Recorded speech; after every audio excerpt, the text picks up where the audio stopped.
Welcome to our new series of ISN discussions. This week, we are talking all about well-being in international schools. In today's roundtable, we'll be discussing well-being in an international school context. We'll be focusing on the well-being of not only students, but staff and teachers too. Each of our guests will share the initiatives and strategies they have implemented in their own school setting and share the areas they feel are most pressing around well-being in international schools today. They'll also share their insights around the future of well-being in international schools, where they think things are headed, and best practices they have developed to date in their own schools.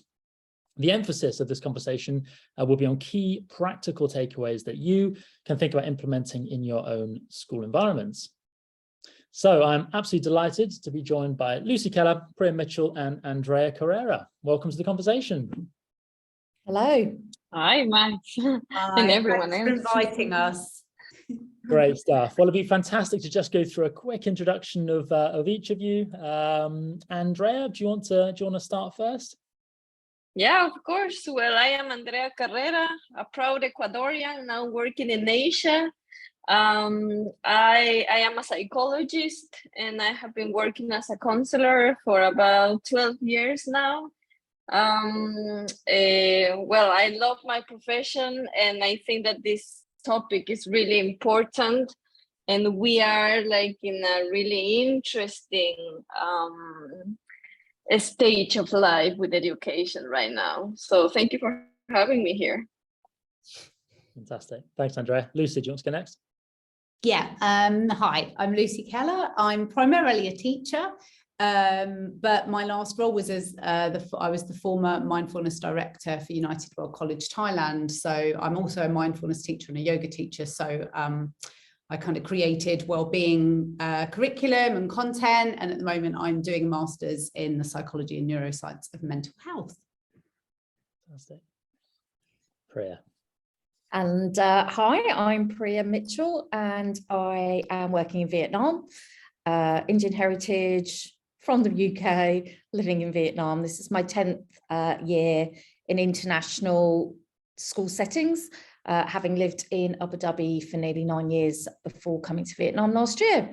And I agree, yeah, well-being is so important, and it encapsulates so much. So I'm really looking forward to having this discussion with all of you this afternoon.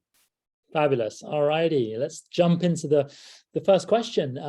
Yeah, I mean, it's a very broad question, but it'd be great to get your initial thoughts on the topic. And what does well-being mean to you in an international school context? Can I start with this one? Go for it. Absolutely. I think it's a really interesting and important question, first of all, because I think that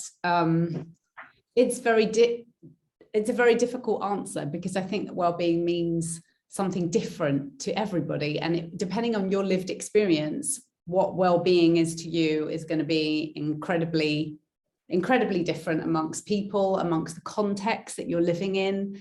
So, for example, things for me that work for me to keep me well might be very different for somebody else. And I think we have to acknowledge that. I think there's a bit of a danger of this blanket. This is well-being. We're throwing it at you rather than who are you and how can you flourish as an individual, as a community. So, yeah, that's my response to that. And it's really interesting because like I completely agree with you, Lucy, and also well-being is not a destination. Well-being is a process. And that gives us like the whole idea that it's not that I have to do all these things to have well-being, like, because that means that well-being is something that, like, that's the destination, and then after that, then what happens? Because we're human beings, like, you know, our minds are like, some days are good, I'm going to use good, bad just to as a reference, but some days are good, some days are bad. So that means that well-being is now and well-being is not tomorrow. So this is why I think it's important in international environment to think about as a process, so we don't get stressed out because we want to achieve well-being. Yeah.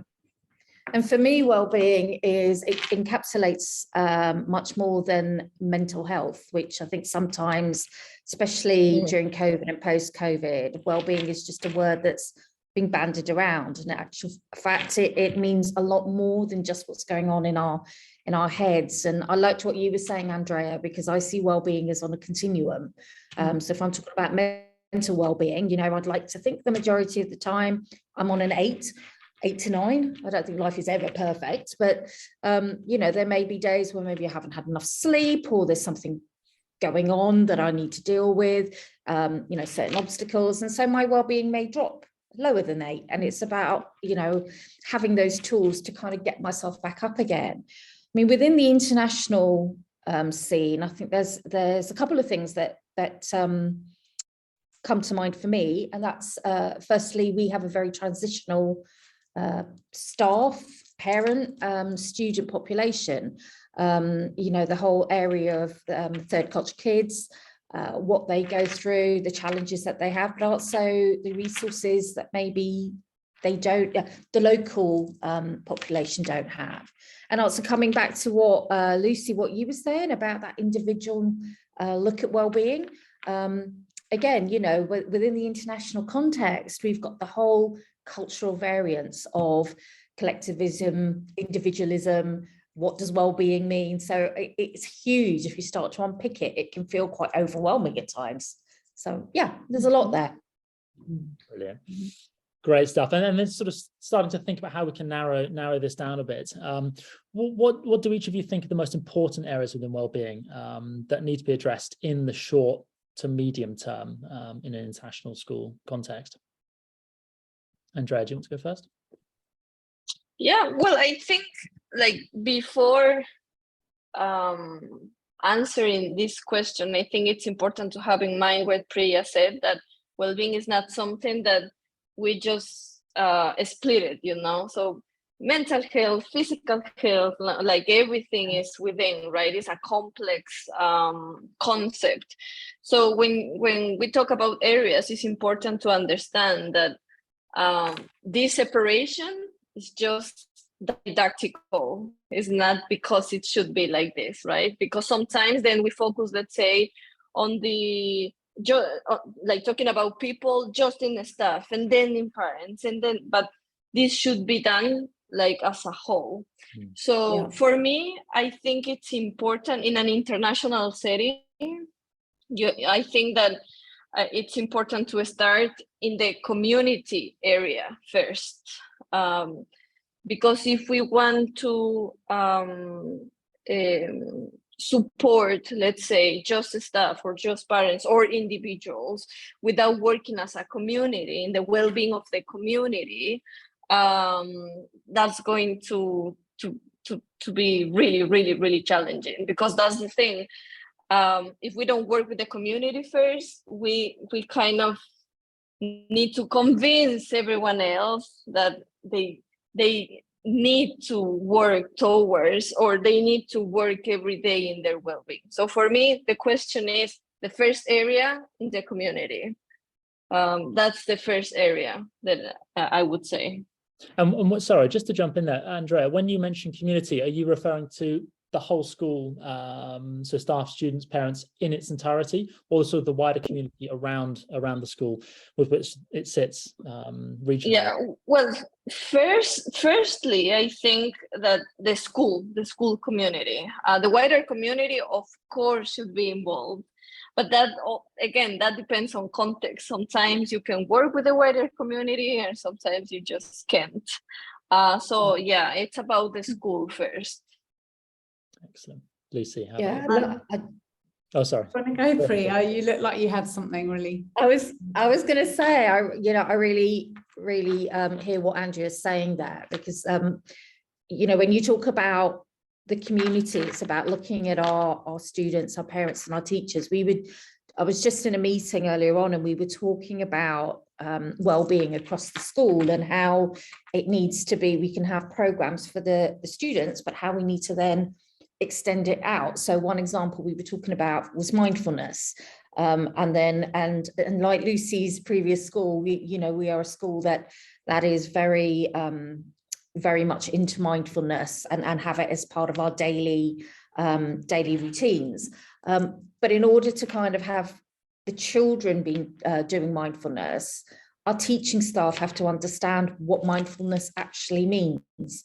And in the same way, our parents need to understand what mindfulness means, because what you want is for those tools, ideas to be so that the child, doesn't matter where the child is, actually everybody understands what the child has learned in terms of themselves and how to remain mindful.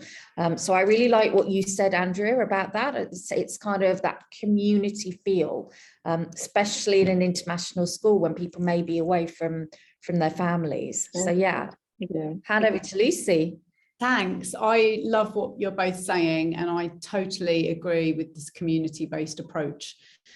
The onus should not be on the individual always for their own well-being. Yes, we should be able to, learn the tools and the skills to kind of cope up with difficult situations, and everyone should have access to that knowledge.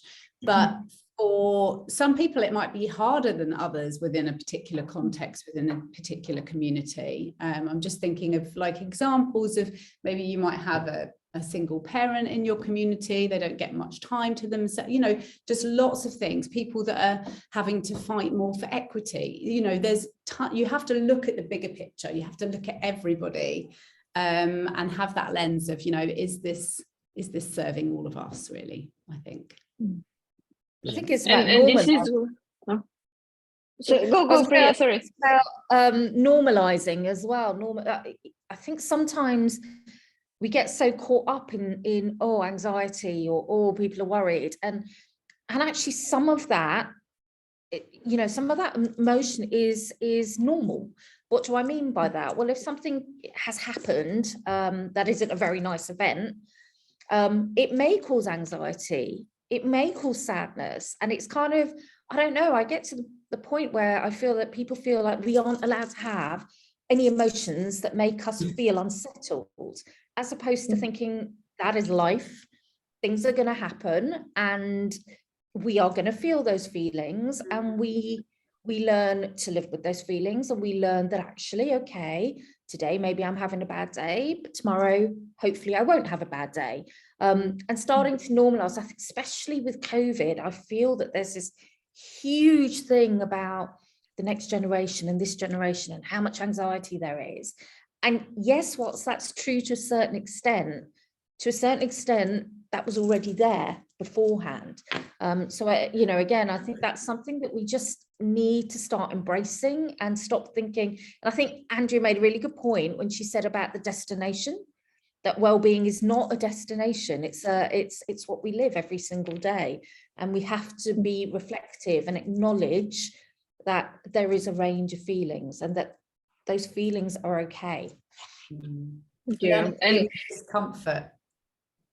Yeah, and this is really interesting because just today, and I have found this like in international settings, sometimes when we talk about well-being, because we want to do our best, right? Like, let's say the support teams or the leadership teams, we want to do the best that we can for the community. Sometimes we think that being a well-being school focused and a school focused on well-being, that means like to put a lot of things in place, right? But just today we were thinking with a team of people, we were talking about how can we support some of our students that they are severe EAL, like they are just starting to understand English, for example, and when they are feeling their emotions, they don't know how to name it. There are certain cultures. This led us to another conversation about cultures that they don't have the emotional language to talk about it, so how can we want to put in place like well-being programs and all these strategies, and but sometimes the first thing that we need to do is, as Priya was saying, talking about emotions, like can we name emotions? Can everyone name emotions? Like in counseling departments, for example, or well-being departments, even teachers, do you have like a visual aids for people that are learning English, that maybe they are Korean, Japanese, and they don't know how to express themselves? So yes, we're going to talk about well-being, blah, blah, blah. That person is upset. And then you ask that person, like, what are you feeling? Like, what is happening? And that person doesn't have the language to talk to me about that. So are we using visual aids, for example, when we talk about emotions, maybe with colors, maybe sign language, maybe in 10 different languages, for example, you know what I mean? So talking about areas, I think that one area, like an interesting area, goes to the basics. And the basics, one of the basics is emotions. So that was really interesting that happened today. I was talking about like, maybe we can do this and we can start, modeling this strategy, blah, blah, blah. And then I went to my office and I had this student that doesn't have enough English to even say, I am feeling like this. And I was like, oh my goodness, go to the basics. You know what I mean? That's fascinating. That's really, really interesting.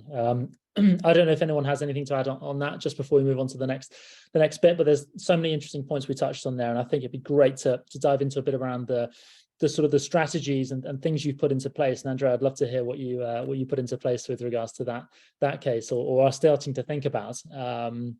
So yeah, my question would be, what key strategies have each of you put in place in your current or previous schools to prioritize the well-being of staff and teachers firstly? So we'll focus on staff and teachers first. So I had a little think about this, and it was really interesting. I had so much more written down for kids than for staff. So I just wanted to put that out there first of all. There were a few great things that we did, but I think perhaps that's something that now, if I was there in that role, I would maybe go back to this again, because I think this is really key. But so in our school, we had a couple of things. We had mindfulness courses for teachers, and then if they were taking that mindfulness course, they got like an after school activity removed from them, so they would have a bit to do that, and they would be kind of throughout the year. So people got them as they are in their second term, not when they arrived, because it's overwhelming. And then after that, they could pick and choose. So that was a nice thing. I think counsellors were always on hand for teachers, which was really great, especially in lockdown. They had like key times that you could drop in case you needed anything. But yeah, like I say, I think we invested so much time in the kids. Perhaps that's something that schools need to think about a little bit more. Anyone else got anything to add? At my previous school in Abu Dhabi, so we were actually the first international school to get the School Mental Health Award out of Leeds Beckett. And one of the things we did is we did look at staff wellbeing. And I had to write it down, because I was like, oh, God, yeah, we did this, and this. And I know I always say, wellbeing's more than a cup of tea and a biscuit. And it really is. It's about everything else that we're doing. So one of the things that we did was within health insurance, because in the UAE, it's all about private health insurance. The NHS doesn't exist. So the health insurance didn't cover any kind of counselling or psychological psychiatric interventions. So it meant that, if you were struggling with your mental health and you couldn't afford to go and see a counsellor, you're just going to get, more and more in that cycle of not having, positive well-being. So our health insurance was changed so that we could go and see a counsellor or a psychiatrist, whatever it was. And I know at the school that I'm at the moment, our health insurance does the same thing. We also did things like SLT would host like lunch and chat. And what it was is that SLT literally bought us all lunch. And we would mix up the team. So rather than kind of primary staff on primary campus, secondary staff on secondary campus, we tried to get a mix of staff. And there was one rule, and the one rule was you were not allowed to talk about school. So you couldn't talk about anything work related. And the feedback was amazing, because teachers were saying, you know, one, that they talked to people that they wouldn't normally have lunch with, because, you know, primary and secondary campuses are quite, during the day-to-day, we don't, you know, staff weren't mixing. And they were talking about how they met staff from the other campus, and that all these different hobbies that people had, you know, talking about knitting, and it actually increased that sense of belonging to the community. And we know that sense of belonging really does improve mental health. So those are just two things. I thought, yeah, let's get those out there, because they were just, you know, quite easy to implement as well. So yeah, what about you, Andrea? What kind of things? Well, like, I think generally that the school I work with right now, right now, like, that school has done a lot of things for staff that I have never seen in my life.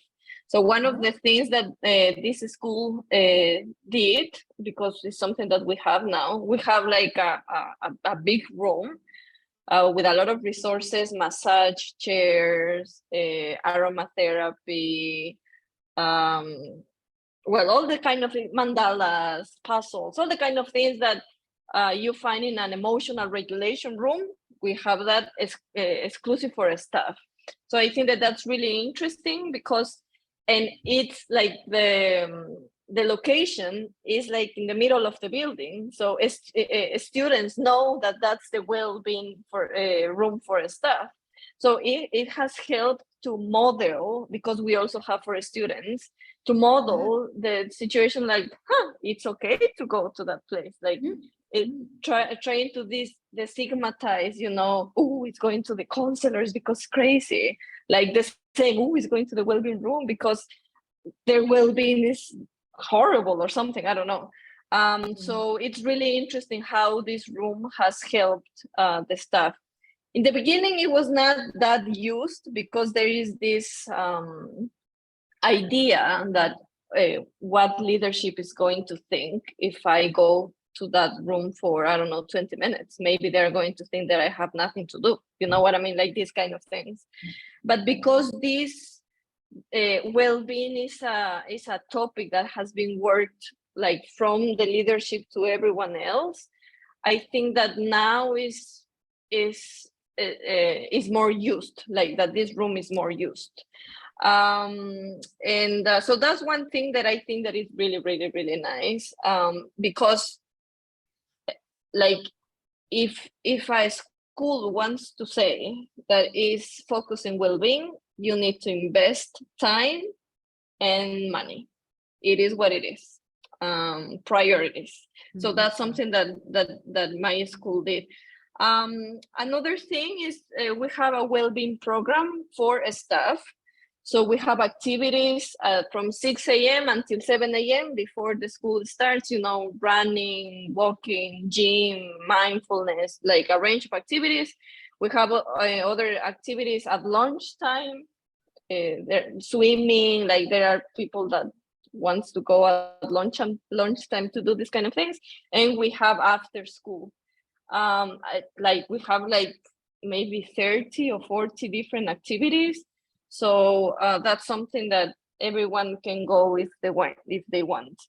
I think that that's one of the challenges, like to, well, not convince, like to make, like to raise awareness on the fact that we are more than our jobs. We are human beings most of the times. So we need this, you know, so that's something, the raise awareness is something that it takes time, but my school is on that process. And I'm going to say a third one, I'm sorry, but I'm going to go for another one, and it's the transition process for new staff. Like my school assigned buddies, but like a real buddy program for us. And I think that was really useful. I was a new staff last year, and it was useful to have someone contacting you 3 months before you get into the country, to talk about things, you know, and also the staff created a guidance, like if you want to shop, you can use this app. Like if you want to go to the dentist, these are the dentists that we use. If you want, you know, this kind of things. Yeah. So that was really useful, I think, like just because you are so stressed, right, and anxious about, oh my goodness. And in my case, I don't even speak the language of this country. I am in Indonesia. So having those kind of guidance is like, okay, like I'm not going blind, you know? Can I just add something to what Andrea said? I think what she said about having that space as well is really important to show that you actually, like a physical representation of what you value. We also had a mindfulness center in our school. And one of the great things that I think I saw was one day I went back there because I was going to have a session, and I opened the door and the head teacher was there practicing mindfulness, and there was also a student at the same time. So they'd obviously gone in separately. And the fact that it just shows we're all human. He needed his time, he needed his moment, she needed her moment, and they could both see in that moment that, you know, it's about all of us. We all need support, and we all need to pause sometimes. So that's fascinating. And I think that piece around sort of role modeling is so key, isn't it? I suppose, and that's sort of really what it boils down to, is to have to empower agency within staff, and then we'll move on to, you know, to students as well shortly, but showing them that it is okay, and getting those sort of, I don't know, early adopter mindsets to sort of latch onto it and say, yes, this is important, and prioritizing for that for themselves, and then, you know, the ripple effect that can have can be hugely powerful, can't it? That's fascinating. Brilliant. All righty. And now sort of looking at strategies you put in place for students, what would be great to pick each of your brains around that piece. This is where I have a very long list. I won't say them all, but I feel like we really kind of nailed this one. Not completely, but yeah. So a couple of things were, one of the things for students were having a wellbeing curriculum. I think for the secondary school, we took a long time. We collaborated, myself, the counsellor, other people that were interested in other aspects of wellbeing. We all got together and we wrote, you know, like a program, and it was about wellbeing for self, community, and the world.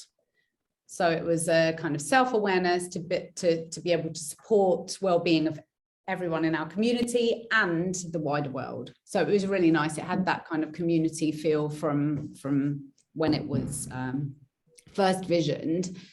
And then in the early years, in PYP, you know, having certain units of inquiry devised and developed around wellbeing, and then seeing the kids going off and having autonomy and creating their own kind of things around that. One example is grade 3 wanted to make a digital book with all kind of tips and videos and mindfulness practices. And that was their idea that they wanted to push out to other kids. And they also invited other kids to their workshops that they created around those things, which was just amazing to see. There was a student who, her mum was a yoga teacher.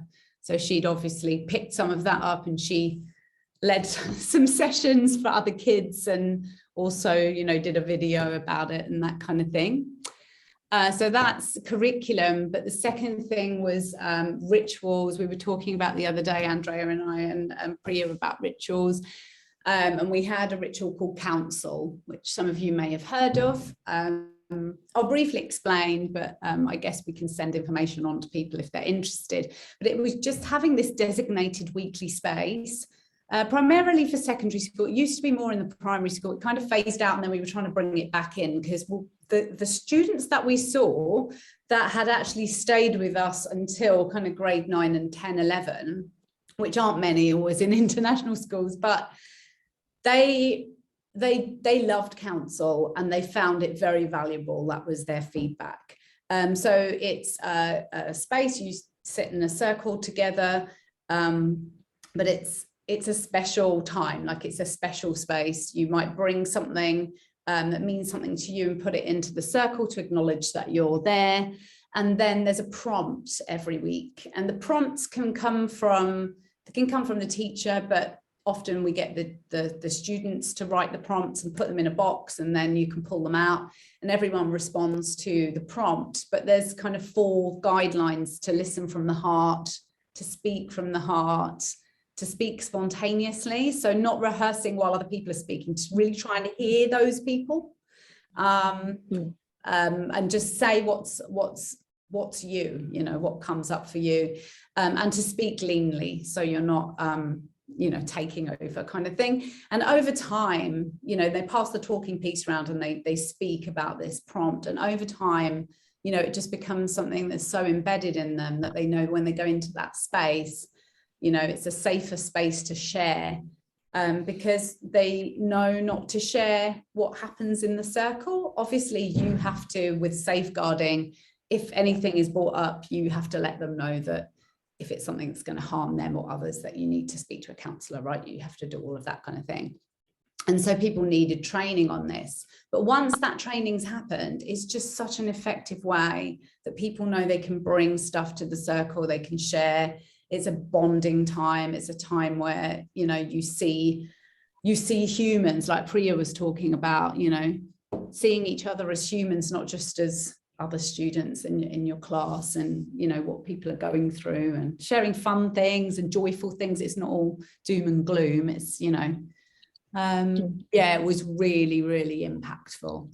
That's fascinating. Just a quick question on that, Lucy. Yeah. Was there any sort of initial hesitancy or sort of nervousness from students? And perhaps if there was, then how did you sort of try to overcome that?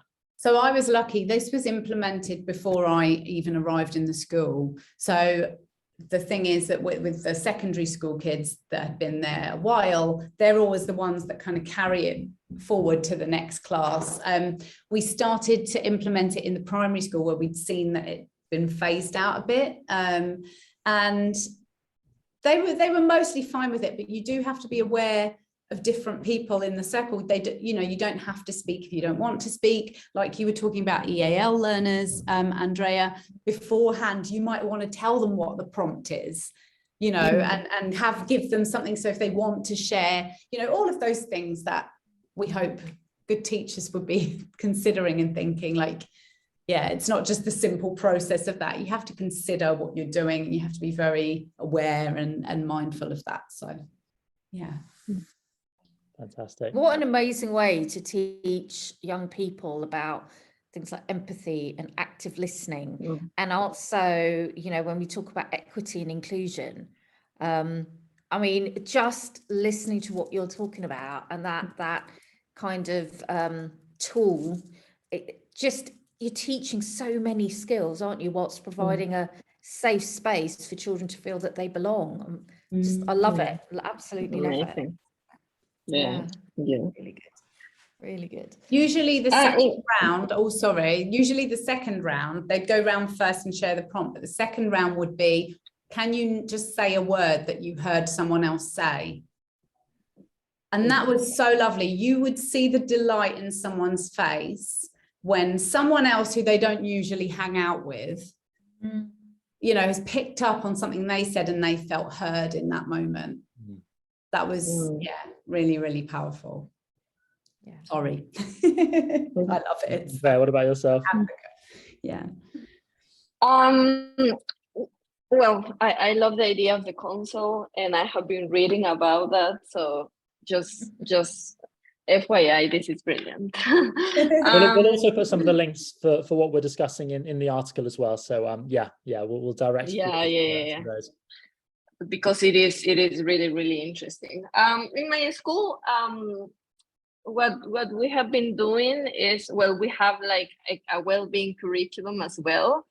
And I like this because it has, because it was built by the school, it has this possibility of every year, or even like every term, we revisit the topics, for example, and we see if these topics are responding to the reality in that moment, right? Because curriculums, you build curriculums before the year starts. But I like this idea that the whole Wellbeing team revisits the curriculum and like, you know what, maybe we need to talk about this topic now because this is happening, this kind of thing. So Yeah. I think that that's really important. And we have one period of well-being every day. Like everything can change, but the well-being period, that doesn't move.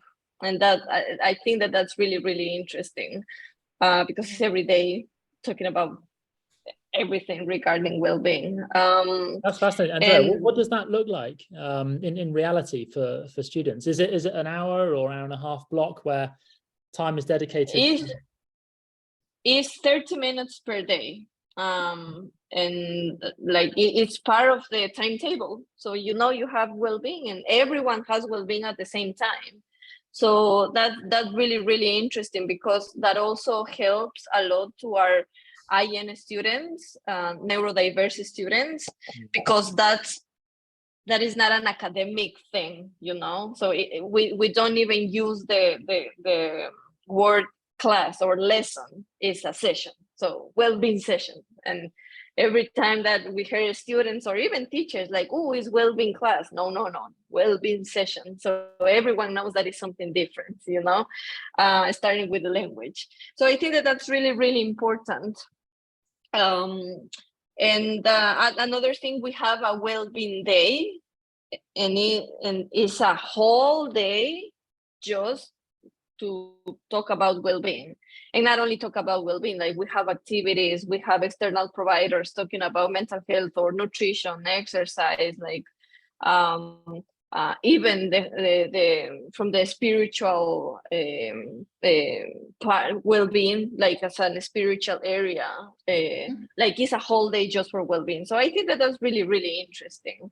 And another thing that is important and it's embedded on well-being, my school has a real strong focus on this, and it's service days. So we have, I think that we have a couple of days per term, and all the day is just service. So all the foundations that our students are supporting, the oldest students supporting the youngest students, like it's a full day just for service to serve others. And I think that that's really interesting because the whole idea is we rise while lifting others, right? By lifting others. So I think that this is really important when we talk about empathy with our students, because most of our students in international schools, like they are privileged students. So the fact that they can have this opportunity, because we also work with the wider community, I think that really helps them to put in perspective a lot of things. So yeah, I think that those are the main things, and we have like a whole department just for service. So yeah, it's amazing. Excellent. Wow. Yeah, what about yourself? It's interesting. Well, we so my school's part of the Cognita network of schools, and they have Global Wellbeing Day. So like you were just saying, Andrew, it's once a year, and actually it's on Friday.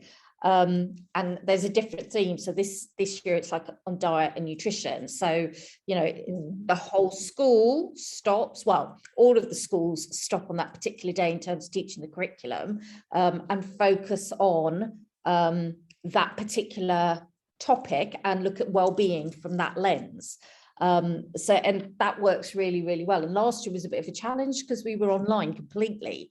So trying to do the day online, but it actually was amazing. We had students doing things for students, we had parents involved, teachers involved, really, really wonderful day. So it's interesting how different kind of schools kind of do similar things.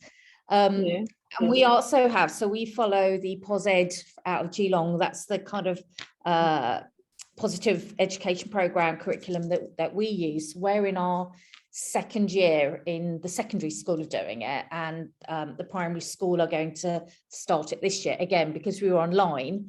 Trying to deliver a new curriculum like that with younger children was setting ourselves up to fail.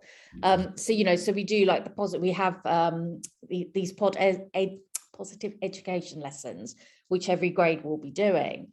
And I know when we were chatting before, I was talking about in my previous school where we had failure week, and about helping young people, to understand that failure is part of life, And so some of the things we did was staff wrote about times when they'd failed.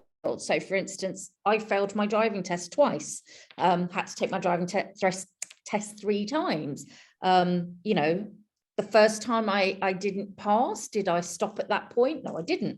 I kept going. And it's about helping students to understand that, failure is part of life, and we learn from failure, and we kind of work out what we have to do. We had another activity where we had like a still life in the middle of a big atrium, and then we had loads of easels around it, and the staff who were not artists drew this still life. And we did it during a lunchtime, so that students were watching staff who were totally out of their comfort zone drawing a still life, and kind of going, oh, okay, right, this isn't, and it's an area of development for me, it's not an area of strength. But again, it's you were saying before about role modeling. Lucy, you were talking about how amazing it was to see the head teacher and a student in the same place, and sharing that experience. And I think as adults in the building, the children do look up to us, students look up to us, and if we can role model what we're trying to say to them, then they're really going to take it more on board, aren't they? Because it's not us just like lecturing them. It's kind of, okay, we're telling you to step out of your comfort zone and take a risk. That's what we're doing as well. So those two things are, I love the fact that, we have these POS ed curriculums, but also there's other creative ways that we can show students, how to develop resilience. I think that's it, isn't it? It's those little sort of strategies and things that people try and put in place, maybe that don't work, but maybe that do work, sort of, and have a sort of a much greater impact than they thought it might do. And these are all the learnings that we can take and sort of spread through the network. And sort of, it's fascinating hearing you guys sort of share these initiatives. And I love the idea of Failure Week, just sort of modeling vulnerability. Such a powerful thing, isn't it? Not only for for staff and teachers across the board, but then obviously for students to see teachers being vulnerable. That's really powerful, I think, isn't it? And that's really interesting, fascinating. And it comes back to what we were saying earlier on about life is a mixture of emotions. And we shouldn't be scared about embracing the emotions that make us feel unsettled. That is life. And then it might go on to link to so what Andrea said beforehand about sort of labeling emotions to a certain degree as well. And if they see adults expressing those emotions, they might find it easier to express how they're feeling. Like for example, it's really interesting. The IN coordinator of my school, she's a genius, and what she did this year is like, we have our lanyards, right, with our names and picture, right, that. And what she did is she printed like a paper on the size of the lanyard with it says zones of regulation, and you have like blue, red, the 4 colors, right? Yeah. And that has been like a game changer, because as I was saying, like our EAL students, our neurodiverse students, and everyone else, even for culture that you don't talk about emotions, all of us as a staff, we have those lanyards. So if we see a student that is struggling with something and can't talk, we show our lanyard and we ask them, like, how do you feel? Show me here. So that has been like, it's so simple, but it's so genius, because that has helped us to identify what is happening, even if the student doesn't have the words to express it.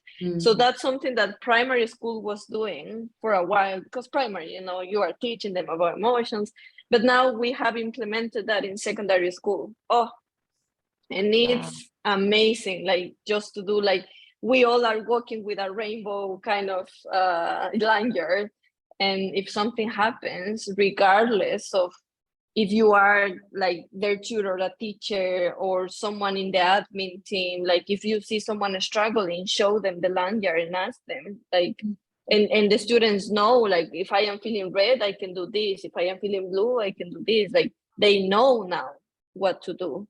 So I think that that's really interesting. It's so simple. Yeah. Amazing. Love That that. sounds amazing.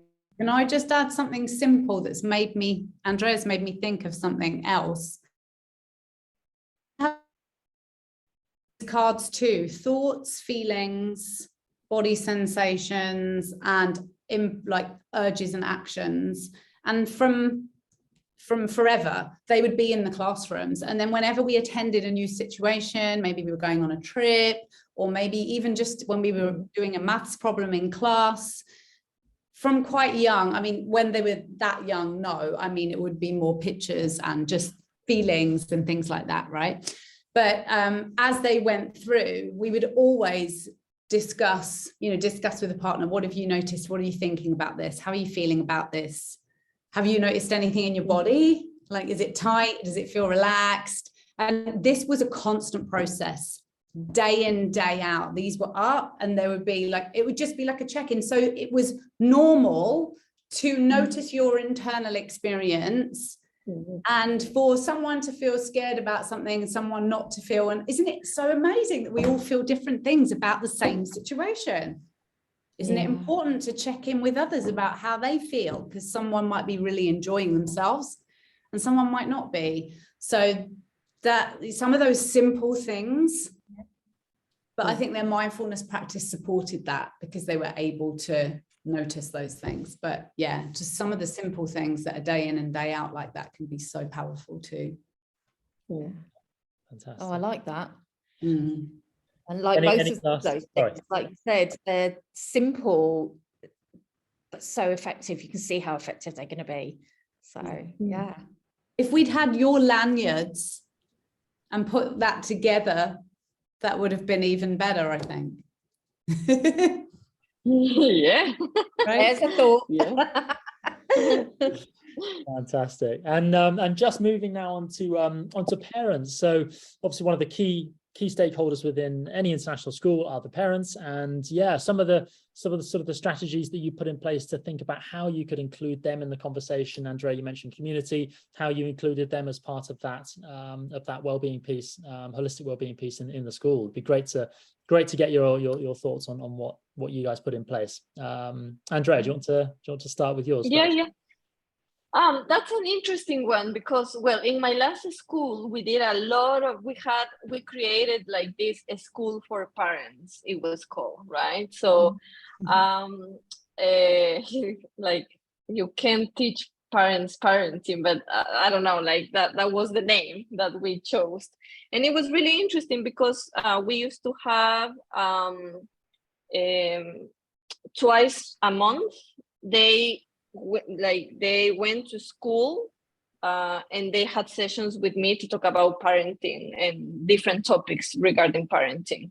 So it was really interesting because it was not just, like the workshop in 1 month or like the 3 workshops on the year. Like, they had to be consistent on this situation. So that was really interesting because I was in charge of that. So I used to talk about the topics that the students were talking about in life skills program. I was talking the same topics, but for parents.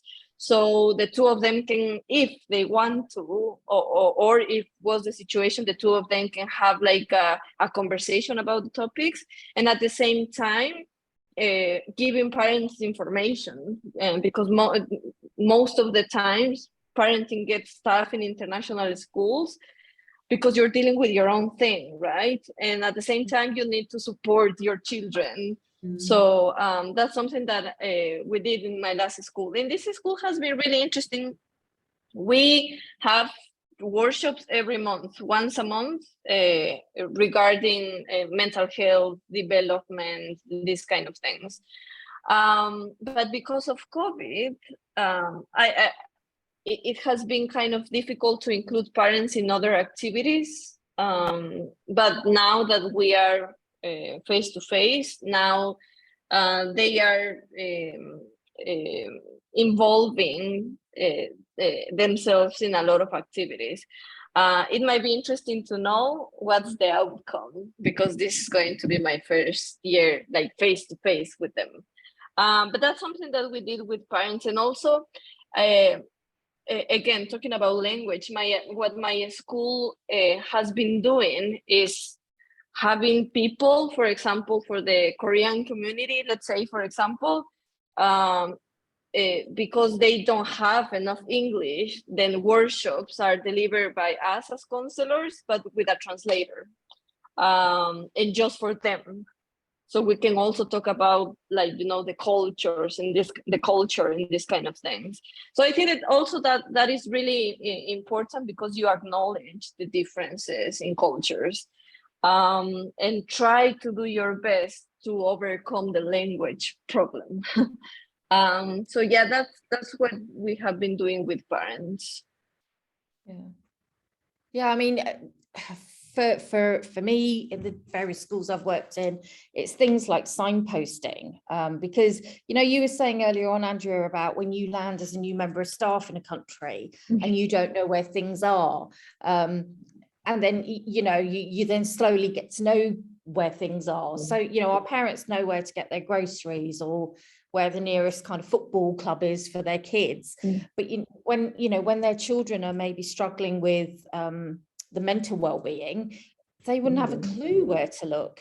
So being able to be available to our parents and be able to signpost them, and give them that information on kind of where they can go, and that it's not you just go to this one surgery and they'll do everything for you, but that if you need a cognitive assessment, these are the places we'd recommend, and that the places you're recommending actually have been tried and tested, and as opposed to you've gone through the phone book and worked out, oh well, they're nearby.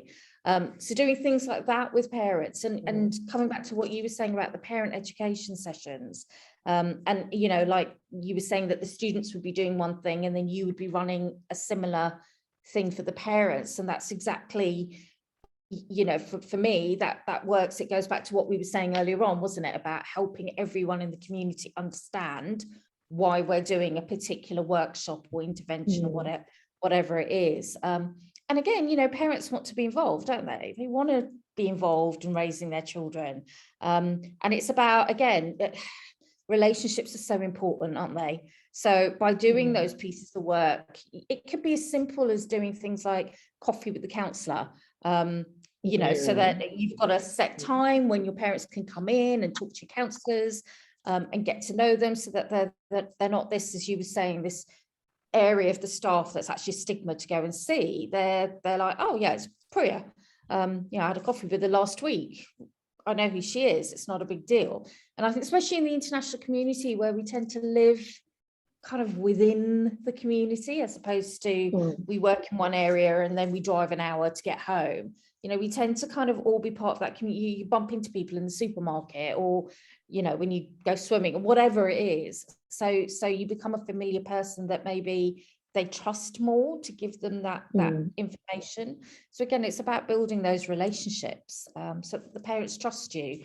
I know for safeguarding, as a safeguarding lead, those relationships are so important, because working in countries where there are no safeguarding processes externally, you really do need to create those relationships with the parents and help educate them, to help them understand the impact of their behaviour. I mean, we haven't even touched on safeguarding under the wellbeing agenda today, but that could be another whole session on its own. Part two for sure. Yeah, but it's those relationships that are, I think, for me, are so important. Yeah, I agree with you that the relationships are important. And I think we were very lucky. We had a very strong parent community, I think, because we were on an island as well. Like you say, you bump into everybody in a small place in the shops and everybody knows everyone, sometimes a bit too much. But we had this great PSG that, when new families would come, they'd really try to reach out to support them. And we had it was a very open door policy, and lots of kind of coffees and meet and greets and all of those kind of things. But I used to have a mindfulness drop-in every week, And then at points in the year also do mindfulness courses they could sign up to if they wanted to. And our counsellor did a really nice thing. She used to have book club, parent book club. And so they could vote on, she'd pick some books, and it might be about parenting, or it might be about other things, but they could pick what they wanted. Generally, they liked the parenting ones. They wanted to learn more about, you know, how to work with their children better. So she would give them like a list, they would vote, and then they would come each week, they'd have read a chapter and they'd talk about it and discuss it and that kind of thing. We actually did a council for parents to show them what council was, which was really interesting too. Yeah, I would say that was one of our strong points, working with parents. Lots of things. They were often on campus. Yes. They were on campus a lot. Yes. That's amazing. Yeah, I think that sounds, I think building relationships sounds like that's the most key thing, right, with parents, and building that trust, building a rapport, building the openness, modeling vulnerability, all that sort of stuff is just vital. And it sounds like you're all doing some amazing stuff there. And Lucy, it sounds like your community was really, really tight knit, which and maybe geography plays a part in that as well. You know, the fact that physically the environment can have an impact around that, and yeah, I think certainly how culturally speaking and that kind of thing, I think that's a whole nother discussion that I think we would be fascinated to touch on more so, maybe in a part 2 or even a part 3. Excellent stuff. And my last question, so it'd be great to, you know, we've gone through staff and teachers, students and parents, what best practice and sort of strategies you've put in place, and so, you know, just sort of taking a step back now with my final question, looking at top tips, like a top strategy, your two top strategies that you would advise a school, you know, maybe that is touching on students, teachers, parents, or whichever stakeholder you'd like to refer to, where would they potentially look to start if they're looking to enhance their wellbeing program throughout their school? What would each of you advise, your sort of top two ideas, I suppose, of where a school should start? Priya, do you want to I can go first. Yeah, so at the beginning of the journey for the School Mental Health Award, one of the things we had to do was we had to look at what provision we already had. So kind of our areas of strength and our areas of development. And we did that across all 3 stakeholders, so our students, our teachers, and our parents. And it was so worthwhile doing, because you got a real in-depth look at, you know, you may have thought you were really strong in one area, and actually there may have been different perceptions from the teachers or the parents. So, you know, having those kind of surveys and collecting that evidence was amazing to go through. It was a intense piece of work, but it gave us so much data to then look at, okay, where are the areas of development, and what are we going to prioritize, and what are we going to do to improve that area. So, for instance, we looked at bringing in the Friends Resilience Programme, you know, to kind of raise with children who maybe had social skills difficulties and understanding their emotions. So, you know, that was one small area that we thought, okay, let's bring this in and let's see how, you know, whether we start with like a little group and then whether or not we can widen it out. And from that, you know, what we realized, especially because I was working in the Middle East, is there is no one size fits all, because, you know, we've talked about this international school and different cultures, etc. And one of the things that struck me was, you know, we had this like counselling service that was really, really busy. You know, I was non-stop all day, every day. But initially there was a kind of a resistance from the local Emirati population in terms of why were they not coming to the counsellor. And the more I looked into it, and the more I looked into the understanding of mental health in Islam, it made total sense to me. I was like, well, because they don't see mental health as something that's going on with their body. They see it as, well, if I've done something I shouldn't have done, and if I've upset God, then that's why I'm now having mental health difficulties. So if that's your belief, why are you going to come and see me? Because I'm not going to make any difference. You know, you're going to go and see your imam, and you're going to to try and understand what you can do to repair whatever it is that you have done. So sitting there and going, right, go and see the counsellor or do the Friends Resilience Programme, you know, they're going to be looking at you as if to say, well, why would I do that? So kind of understanding your population. So what's going to work at Lucy's school or Andrea's school is not necessarily going to work where I am. And you really have to have that understanding of your population. What are their needs? And it comes back to that individual that Lucy talked about really, really early on, and understanding where are your areas of strength and where are your areas of development. And also appreciating that sometimes we do have all the expertise and sometimes we don't. Sometimes we have to get the expertise in. So I don't know if that's 1, 2, or 3, but kind of that encapsulates for me when you're looking at wellbeing in a school, you know, where you can start. Yeah. And I completely agree with you, Priya, because I was thinking about data, like how important is to have data to make decisions. Like, it's interesting. I have seen in different areas that I have worked on, we teachers, well, I am not a teacher, but I'm going to put myself there. We teachers, we talk a lot about assessments and data and self-reflection and all these kind of things. But it's interesting because the schools, unless they are going through, you know, any international award or something like this, we don't do a lot of data. We don't collect a lot of data, right? So it's really interesting what you were saying. Yeah, completely. For me, that's the first top strategy. Using surveys, using groups control, circles of conversation, like with different stakeholders. Like, that is so important, because otherwise you read something about, oh, this is amazing, this is going to work in my school, and then you invest everything and then that didn't work. So I think that that's really important. And this self-reflection process has to be, again, like, no once a year. Hopefully this could happen like maybe once per term, hopefully once per month, so you can start changing things and responding to your reality. That I think that that's really important. And for me, the second top strategy is focus on transitions. If students, parents, teachers, if we don't walk through those grief processes that transitions bring to us, it's difficult to move on. And that feeling stuck is going to have a lot of impact in your well-being individually and as a community. So I think that transitions are really, really important.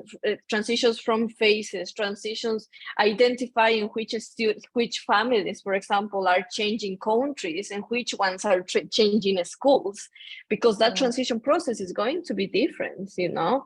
The same with the staff. Like, as a South American in Asia, has been quite an interesting experience, and it is so different from my European friends, right? So that's something that if you talk about those kind of things, that is going to help the well-being as well. So I understand my students when they say that they come from South America, for example. I was like, yeah, completely. I know what you mean. You know what I mean? And the same, like, for example, like moving, I have seen like moving from public schools in their countries to an international school in another country. Like, that's a whole different process, you know? So I think that putting, investing energy and resources and everything in transitions, third culture kids, the same. I think that that's really, really important. And for me, that leads me to the 2.5 strategy, and it's networking. So this is why I think that this kind of things, that the thing that we're doing right now is so important, because sometimes, even though we are international schools, our vision is not international at all. Like, this is my school and this is my world and, you know, my little bubble here. And yes, like, it is my little bubble here, but what is happening around the world as well, maybe I can have an idea. Like what you just said, Priya, I was like, I'm going to go tomorrow to the Wellbeing team to talk about the coffee idea and the book club idea. You know what I mean? Like these kind of things, you need that. And the school should provide these opportunities to network, you know? So yeah, I think, yeah, I'm going to stop myself because as a South American, I'm going to keep talking. So. I agree with both of you, both your points. Thank you for that. And I think one of my points is very similar to both of yours. You can't really change anything unless you know where you're at, right? So like both of them have said, for me, it's actively seeking feedback, being prepared to be uncomfortable in what you may receive, and not then analyzing it in a way that, oh, they're just saying that because they're this, or they're just saying that. Actually hearing what the people are saying and choosing to believe that, because you can't change anything. If that person is saying this is a problem for me, and you're coming along with cakes and coffee on a Friday, and that's not meeting that person's needs, doesn't matter if you label it as well-being. That person doesn't feel like their well-being has been heard. It could go the opposite way as well, couldn't it? It could make them more. It makes me mad sometimes. Actually, makes you more mad. And I read this interesting article about burnout. I'm not sure if it's true. You can think about this, you can research, but it was interesting to me that burnout is caused from us having a purpose and many things getting in the way of that purpose. Every time you try to do it, that stops you. You get stopped, you get stopped. Like it's frustration, but frustration that's kept inside because you have to keep going in and that, like, that's what it was saying, right? And I think about the chronic stresses that some of our teachers face day in and day out of just trying to get their job done. And there might be some things you could look at if you actively sought feedback where you would see, oh, there's patterns here. And that's actually a simple tweak. We could remove this thing out of the system because actually, is that helping anyone? So sometimes it might not be about, you know, all these other things, looking after our minds, bodies, blah, blah, blah. It might actually be a simple case of looking at structures and systems and how could we maybe change things up, and standing back, you know, taking a step back and looking at the bigger picture. That's my number one. And my number two is this art of pausing, which I like to call it, you know, this just giving people permission to pause. Many people want to stop sometimes. You're caught up in everything and you just want it. You're like, I want to stop, but you see, oh no, that person over there, they're stressed out. They're doing this thing. So I've got to be with them stressed out. And everybody's just caught in this thing. You know, if we offer people, really give them a permission to pause and to be able to be brave and say, do you know what? I need to stop right now. Sometimes I think it would help us to make better decisions. And I think the example of having that space, you know, where people can stop, where the head teacher was there and the student was there, they had that permission to pause because that was something that we really did invitationally, daily, consistently try to grow in our school, was that, you know, it's important to pause. So can I just feeding on from what you were saying, Andrew, you said something that really struck a chord for me. You know, you were saying kind of as somebody from South America living in an Asian country, and you know, the kind of transition for you. And it really struck me as well in regards to ethnic diverse staff, because that is a huge issue in international schools in terms of the staff makeup diversity wise and culturally. And I'm thinking, you know, when you said, you know, a different experience to European teachers, and I thought you're absolutely right, because there's another whole thing that might go on for teachers, families of color going to various parts of the world. And it's something that maybe we don't consciously think, oh, we need to support them around that, and helping people to understand that actually that may be another whole issue that nobody's, you know, thought about. And it was just as you said that, I thought, yeah, again, we could talk about that for another whole hour. That's a massive topic, and I think that there can't be well-being without diversity and equity and inclusion. Yeah, no, that's not well-being if we don't have that. Yeah. So full, genuine, and and what's the word?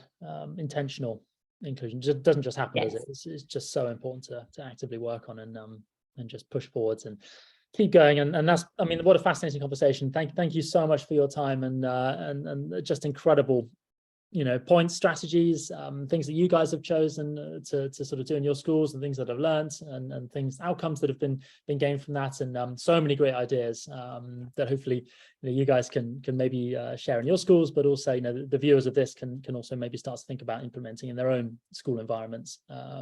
So yeah, thank you so much again for your time. What a fascinating conversation, and I'm sure we'll be doing a part 2, maybe focusing on a few of these key things we touched on in more depth. But yeah, thank you so much, guys. Thank you, you. everyone. Thank you, everyone.